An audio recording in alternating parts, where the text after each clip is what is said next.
Baiklah, pada kesempatan kali ini saya akan membacakan materi metabolisme nitrogen. Yang pertama yaitu siklus nitrogen. Nah, siklus atau daun nitrogen adalah suatu proses perubahan senyawa yang mengandung unsur nitrogen yang kemudian berubah menjadi berbagai macam bentuk kimiawi lain. Nah, perubahan tersebut dapat terjadi secara biologis maupun non-biologis. Selanjutnya, siklus nitrogen sangat dibutuhkan di dalam ekologi, karena jumlah ketersediaan nitrogen akan berpengaruh terhadap tingkat ekosistem, termasuk produksi primer dan juga dekomposisi. Nah, untuk materi selanjutnya akan dibacakan oleh rekan saya. Sekian dari saya, terima kasih.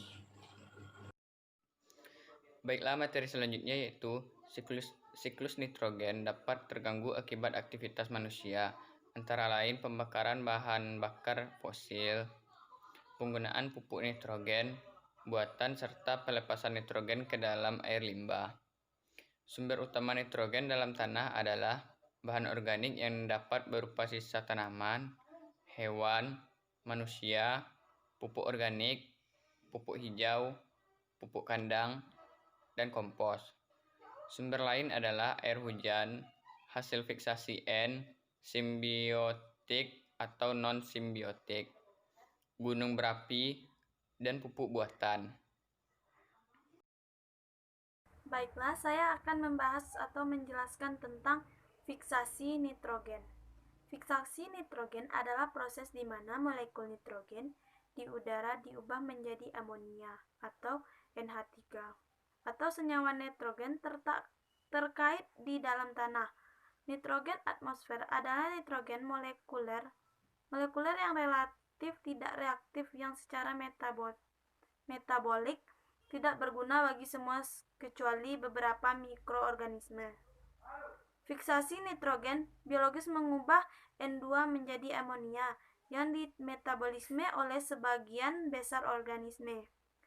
Fiksasi nitrogen penting untuk kehidupan karena senyawa nitrogen anorganik tetap diperlukan untuk biosintesis semua senyawa organik yang mengandung nitrogen, seperti asam amino dan protein, nukleotida, trifosfat, dan asam nukleat. Sebagai bagian dari siklus nitrogen, ini penting untuk pertanian dan pembuatan pupuk. Ini juga secara tidak langsung relevan dengan pembuatan semua senyawa kimia nitrogen yang mencangkup beberapa bahan peledak, obat-obatan, dan pewarna.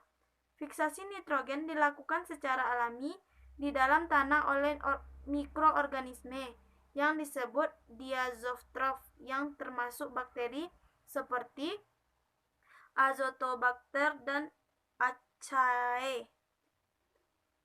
Sekian yang dapat saya sampaikan, saya kembalikan ke moderator. Baiklah, saya akan melanjutkan materinya, reduksi nitrogen. Denitrifikasi merupakan proses reduksi nitrat menjadi gas nitrogen. Nitrat NO3 yang digunakan sebagai aseptor elektron alternatif dalam respirasi anaerob direduksi menjadi gas-gas nitrogen seperti N2, NO, atau N2O. Bakteri yang berperan adalah Bacillus, Paracoccus, dan Pseudomonas.